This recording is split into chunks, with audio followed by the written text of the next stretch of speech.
Hey Center Valley, I'm here in Upper Saucon Township and I want to discuss a topic with you that's a little bit different than the topics I've been discussing lately. And that topic is a question that people are probably wondering, and that's why do I focus my business strategy specifically around Upper Saucon Township? Now, this does not mean that I do not serve any other areas, but what it means is that most of my attention, effort, and resources is going into analyzing, understanding, and reviewing the Upper Saucon market. Now, most agents in the Lehigh Valley, you will notice, cover a very broad geographic region. So most of them say, I cover the Lehigh Valley. And that's great, and there's nothing wrong with that. But the Lehigh Valley is very large. It consists of all of Northampton County and all of Lehigh County.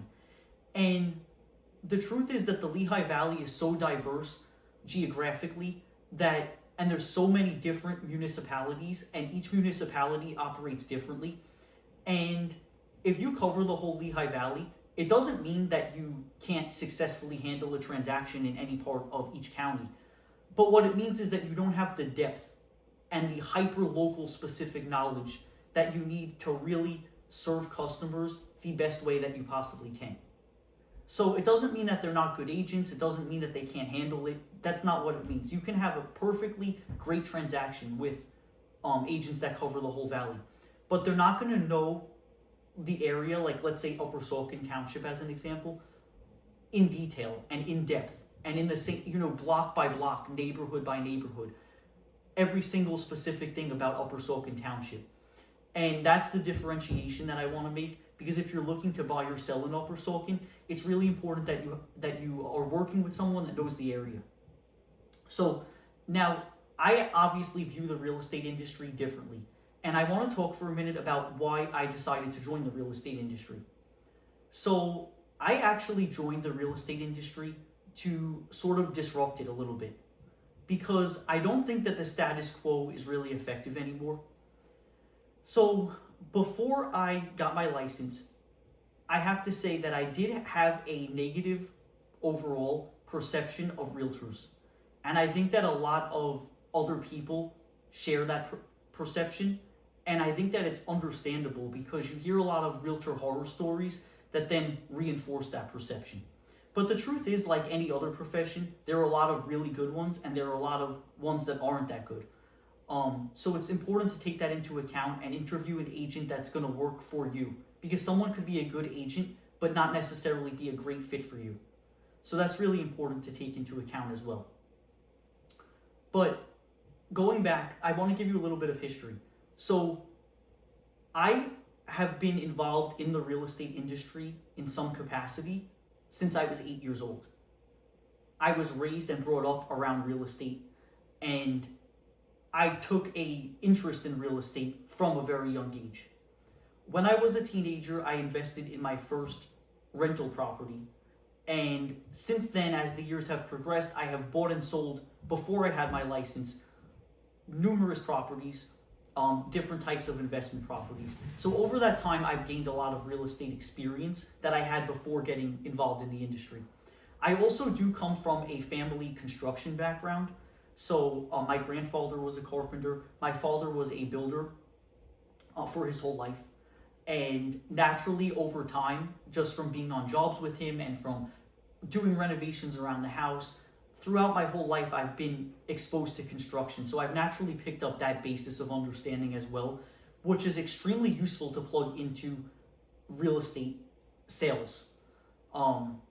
So I just wanted to give you that little bit of background.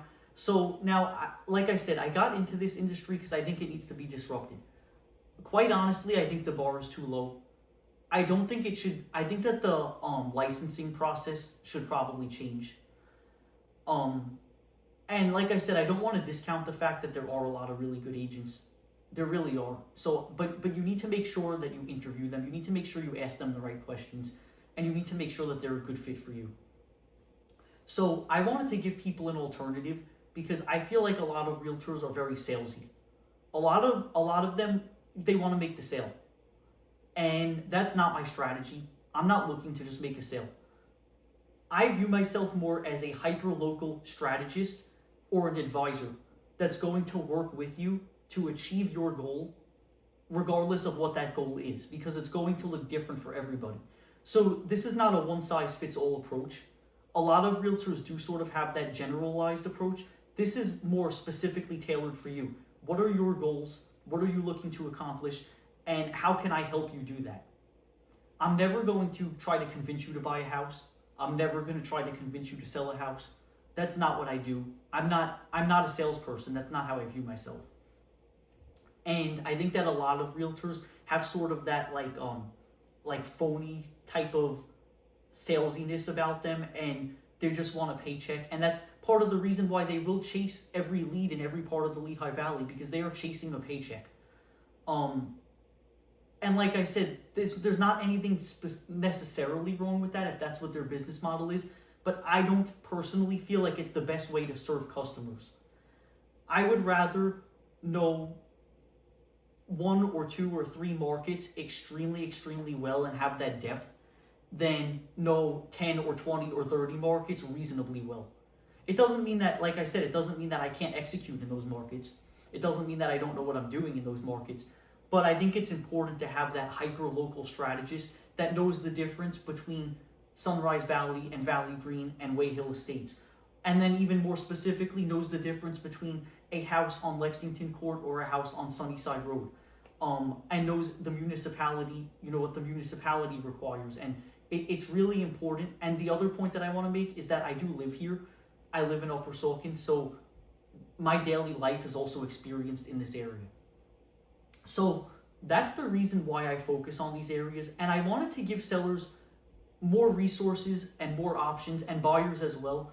So that's why you'll see I have neighborhood sites like nickgsellssunrisevalley.com, nickgsellsvalleygreen.com, and then my main site, nickgsellspa.com, is for Upper Saucon Township specifically. And there's a ton of resources. There's a seller guide specific for Upper Saucon Township. There's blog articles, there's videos, there's my YouTube channel, there's content. And all of the content I'm creating is specific to these neighborhoods and to this township, because other agents are just not offering that depth. And the truth is, if you're a seller in, let's say, Valley Green, do you want to watch a video on what's going on in the Lehigh Valley? Or do you want to watch a video on what is going on in Valley Green? What is going on in Upper Saucon Township?